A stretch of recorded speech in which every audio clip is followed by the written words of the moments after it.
بسم اللہ الرحمن الرحیم۔ آج ہمارے مغربی فکر و فلسفہ کورس کا 17واں سبق ہے۔ اس سبق کا عنوان ہے کہ مغربی فکر و فلسفہ اور امتی مسلمہ کا رد عمل۔ جس طرح ہم نے شروع میں یونانی فلسفے کو پڑھا اور پھر جب مسلم دنیا میں فلسفہ آیا تو امتی مسلمہ کے رد عمل میں رویے میں تقریباً 4 یا 5 رویے سامنے آئے تھے۔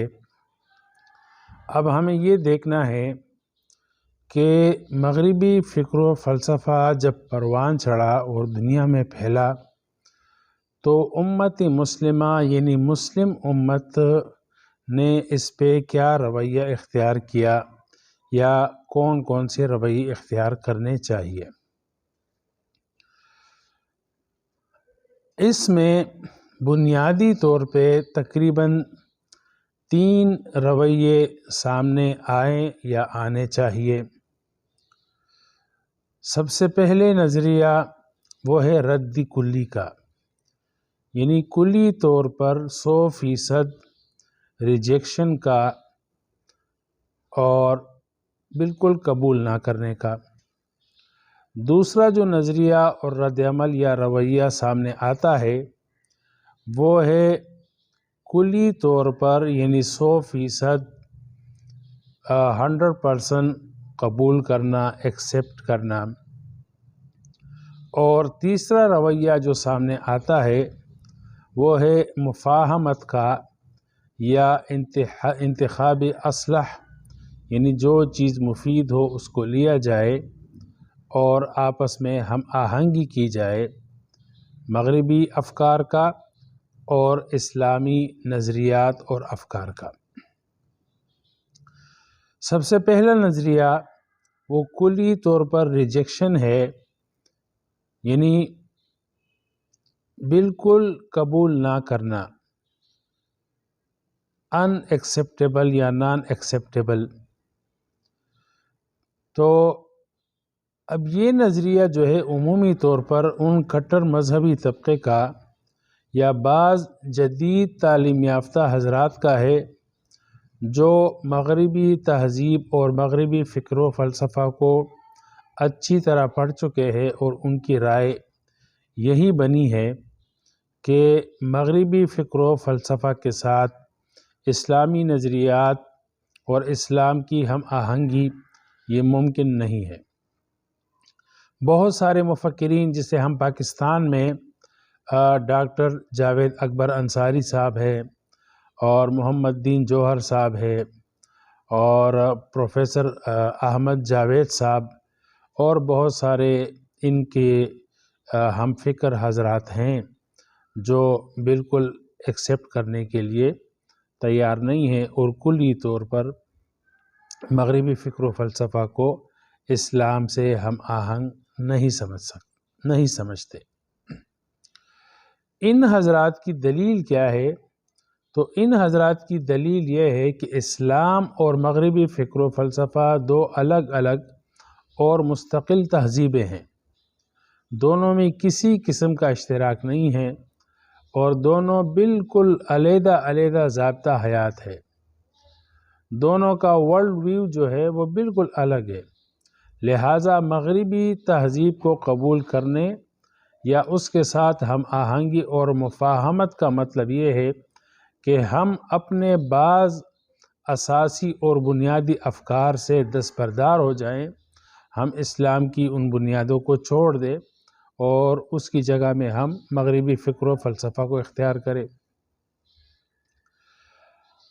اب اساسی طور پہ اسلام اور مغربی افکار دونوں الگ الگ ہیں، وہ کون کون سی اساسیات ہے، کون کون سی بنیادیں ہیں، کون سی پرنسپلز ہے جس میں اسلام اور مغربی افکار مغربی فلسفے بالکل علیحدہ علیحدہ ہے۔ بہت سارے ہیں، اس میں ہم موٹی موٹی چیزیں بیان کرتے ہیں۔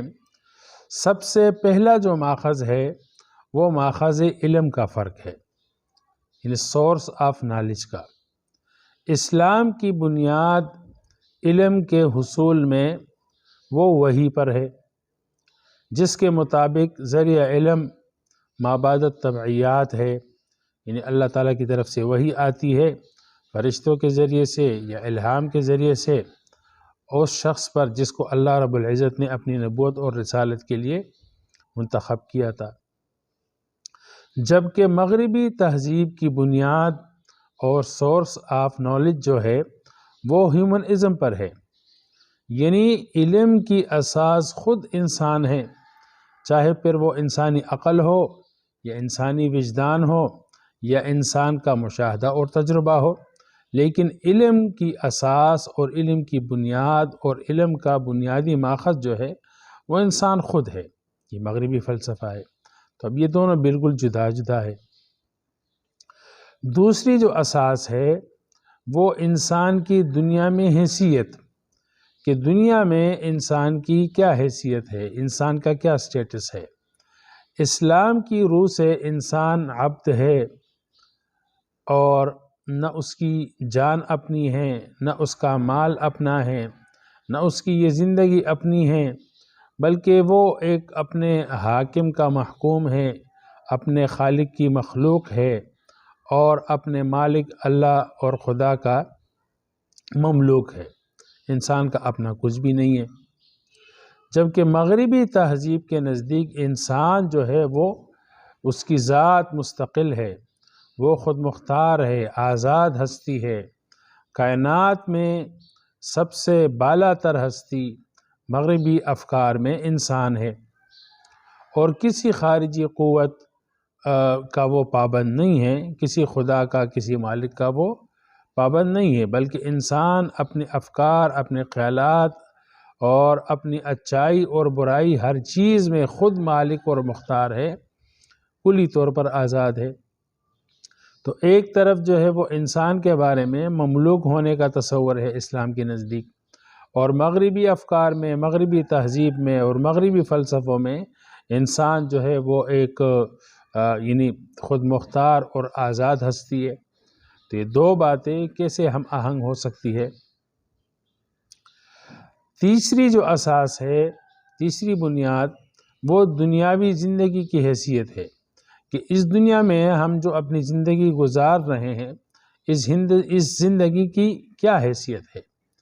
تو اسلامی نقطہ نظر سے اصل زندگی وہ آخرت کی زندگی ہے، یعنی اس زندگی کے بعد جو زندگی آئے گی وہ اصل ہے، اور ابھی ہم جو زندگی گزار رہے ہیں یہ زندگی عارضی ہے، یہ ایک عبوری ہے، ایک آزمائش ہے، یہ ایک امتحان گاہ ہے۔ نتیجہ جو ہمیں ملے گا وہ ہمارے عالم آخرت میں ملے گا۔ یہ عالم جو ہے یہ ایک راستہ ہے، یہ ایک مطلب جس طرح مسافر اپنی منزل کی طرف جا رہا ہوتا ہے تو راستے میں بہت ساری اچھی بری چیزیں آتی ہے، لیکن اس کی منزل جو ہے وہ الگ ہوتی ہے۔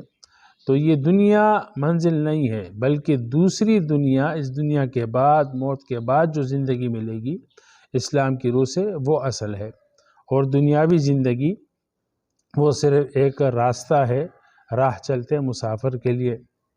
جبکہ مغربی تہذیب میں، مغربی فکر میں یہ دنیا جو ہے وہ اصل ہے اور مقصود ہے۔ مرنے کے بعد انسان فنا ہو جاتا ہے، ختم ہو جاتا ہے، اس کے بعد کوئی زندگی نہیں ہے، نہ اس زندگی میں کوئی نتیجہ ہے، کوئی حساب کتاب ہے، نہ اس کی تیاری ہے۔ تو اب ایک طرف اسلام جو ہے ہمیں اس دنیا کے فانی ہونے کا اور عارضی ہونے کا تصور دیتا ہے، اور دوسری طرف مغربی تہذیب اور مغربی فکرے ہمیں اس دنیا کے مستقل اور اسی طرح مقصود ہونے اور اصل ہونے کا تصور دیتی ہے۔ تو یہ اس لیے یہ آپس میں نہیں جڑ سکتے۔ چوتھی جو بنیاد ہے، چوتھی جو اساس ہے، وہ کامیابی اور کامرانی کا تصور، ایکسس کا تصور، کہ اسلامی فکر کے مطابق کامیابی اور ترقی خدا کی کامل اطاعت میں ہے، اور اس کی اطاعت سے جو روگردانی کرے گا وہ مکمل ناکام ہوگا۔ تو کامیابی کا تصور اور ناکامی کا تصور وہ اللہ رب العزت کی اطاعت اور اللہ رب العزت کی نافرمانی پر مبنی ہے۔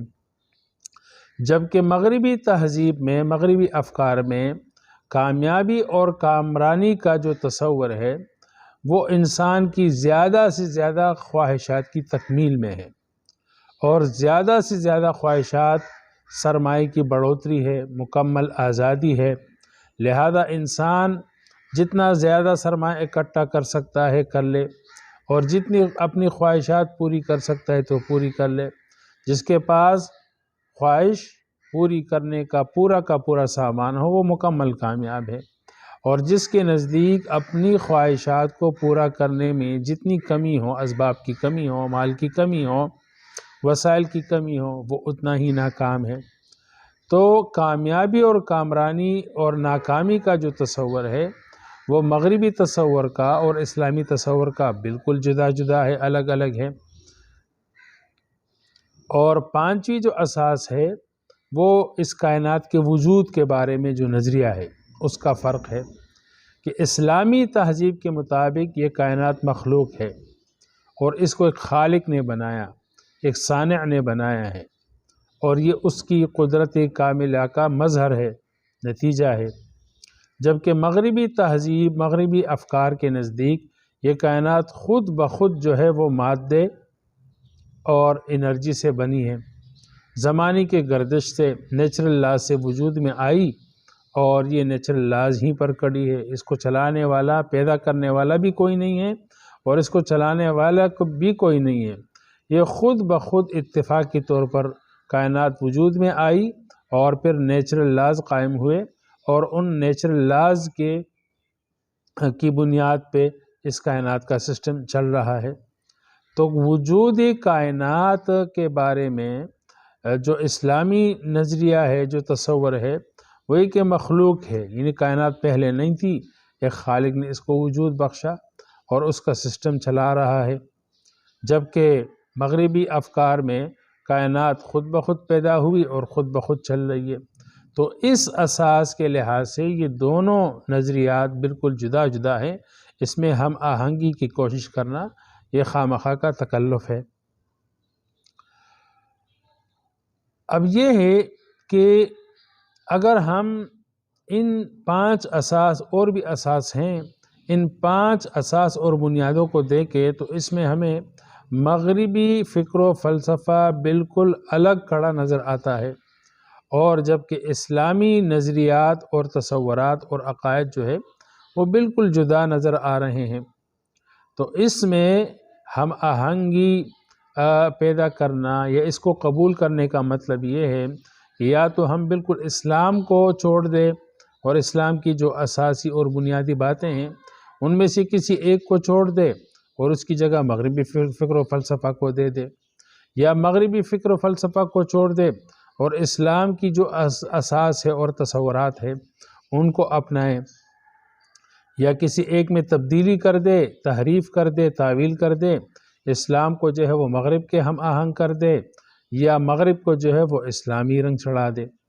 تو یعنی دونوں کو اپنی اصل پہ رکھ کے دونوں کو ملانا، دونوں میں ہم آہنگی پیدا کرنا، یہ ناممکن سی بات ہے۔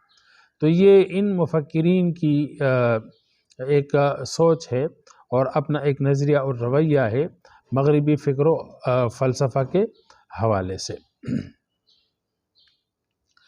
اب ایک اور بات کہ امت مسلمہ جو زوال کی شکار ہوئی ہے، تو ان مفکرین کے نزدیک امت مسلمہ کے زوال کی جو بنیادی وجہ ہے، بنیادی جو سبب ہے، وہ مغربی تہذیب و تمدن سے ہم آہنگ ہونے کی، ہم آہنگی کی کوششیں ہیں، اور اسی کوشش نے ہمارے اپنے اسلامی تصورات کو دھندلا کر دیا اور ہم اصل اسلام سے دور ہو گئے، اس لیے زوال کا شکار ہو گئے۔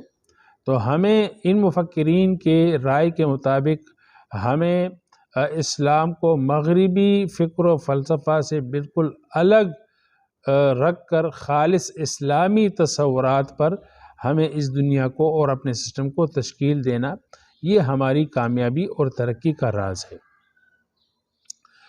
بعض پھر ان مفکرین میں بھی مختلف کیٹیگریز ہے ان کے رویے اور نظریات کے مطابق۔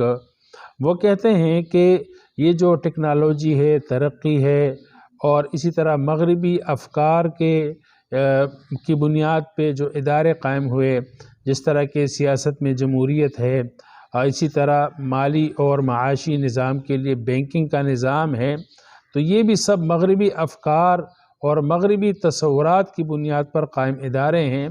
اور یہ ٹیکنالوجی، موبائل، کمپیوٹر وغیرہ وغیرہ، تو بعض حضرات ان چیزوں کو بھی جو ہے وہ استعمال کرنا، اس سے فائدہ اٹھانے کو جائز نہیں سمجھتے اور اس پر تنقید کرتے ہیں، اس لیے کہ جو فکر اسلام سے بالکل ہٹ کر ہے اور اس فکر کی بنیاد پر جو ادارہ قائم ہوگا یا جو سیاسی سسٹم وجود میں آئے گا، تو وہ مسلمان کے لیے جو ہے وہ ایکسیپٹیبل نہیں ہے، مسلمان کو اس سے دور رہنا چاہیے۔